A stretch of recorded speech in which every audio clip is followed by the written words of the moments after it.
Électrochoc, le podcast des électrons libres.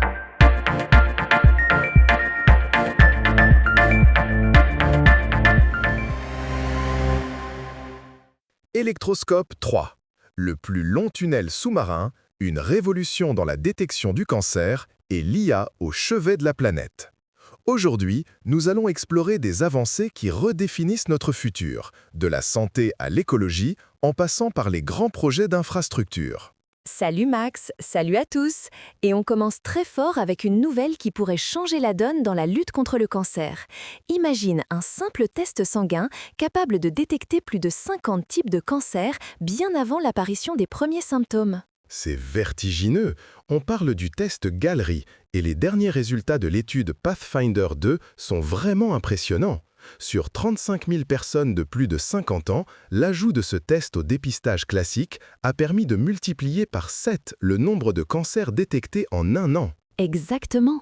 Et ce qui est crucial, c'est que la moitié de ces cancers ont été trouvés à un stade précoce, le stade I ou II.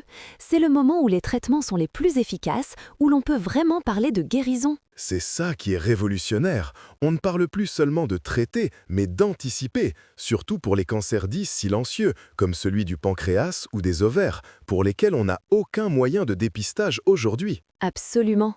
Alors bien sûr, le test n'est pas encore parfait.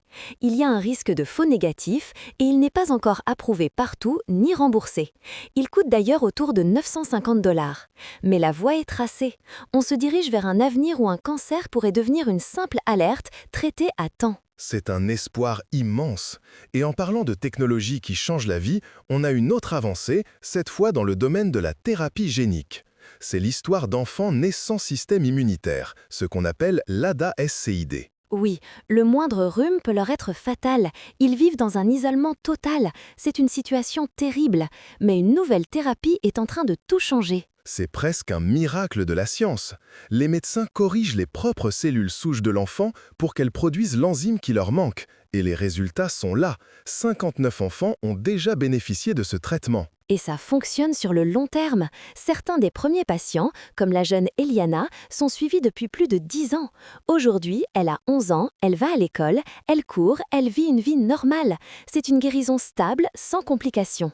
On répare littéralement le code génétique pour offrir une nouvelle vie. C'est fantastique. De la santé humaine, passons à la santé de notre planète. L'intelligence artificielle, souvent vue comme une technologie un peu abstraite, devient un outil très concret pour la protection de l'environnement. Et c'est Google DeepMind qui est à la manœuvre avec des outils vraiment bluffants. Le premier, c'est un modèle capable de prédire les risques de déforestation à partir d'images satellitaires avec une précision de 30 mètres. Concrètement, ça veut dire qu'on peut anticiper où la déforestation va frapper et agir en amont. On passe de la réaction à la prévention. C'est un changement de paradigme pour la protection de forêts comme l'Amazonie. Et ce n'est pas tout.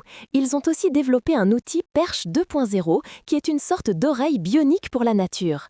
C'est un modèle d'IA qui analyse les sons de l'environnement, la bioacoustique, pour identifier près de 15 000 espèces animales. C'est incroyable, des oiseaux aux insectes en passant par les mammifères et même les espèces sous-marines sur les récifs coralliens.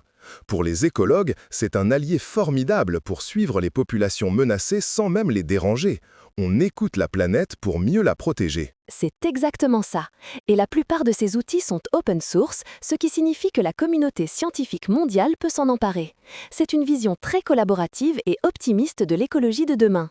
En parlant de projets qui connectent le monde, il y a un chantier titanesque en sous la mer Baltique, le tunnel de Fehmarnbelt. Ah oui, le plus long tunnel immergé routier et ferroviaire du monde, 18 km pour relier l'Allemagne et le Danemark, le genre de projet qui redéfinit la carte de l'Europe. Complètement.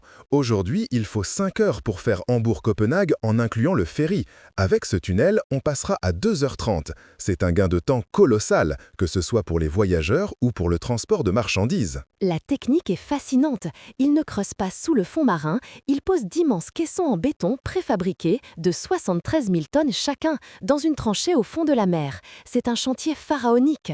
Et l'impact économique est estimé à plus de 4,6 milliards d'euros par an pour la région. C'est un investissement pour décennies de croissance et d'échanges, un vrai symbole de la coopération européenne. Et pour finir, levons les yeux au ciel. L'espace est de plus en plus encombré. On parle de près de 40 000 débris et satellites qui tournent autour de nos têtes. Le risque de collision est bien réel. Et une collision, ça peut mettre hors service nos GPS, nos communications, nos prévisions météo. C'est un enjeu stratégique majeur. Et c'est là qu'intervient une start-up française, Lookup Space. Oui, il développe un réseau de radars de surveillance spatiale de nouvelle génération. Le premier, Soracis 1, est en cours d'installation en Lozère. Il sera capable de détecter des objets de seulement 10 cm jusqu'à 2000 km d'altitude. C'est une précision redoutable. L'objectif est de créer un réseau mondial d'ici 2030 pour cartographier le trafic orbital en temps réel et assurer la sécurité de nos infrastructures spatiales. C'est une question de souveraineté pour ne plus dépendre uniquement des systèmes américains. Exactement. De la surveillance de l'infiniment petit dans notre sang à celle de l'infiniment grand au-dessus de nos têtes, la technologie nous donne des outils incroyables pour construire un avenir plus sûr et plus durable. Une conclusion parfaite, Céleste. On voit bien que l'innovation, qu'elle soit médicale, écologique ou industrielle, est vraiment le moteur d'un progrès tangible. C'est ce qui est passionnant. On a hâte de voir ce que l'avenir nous réserve.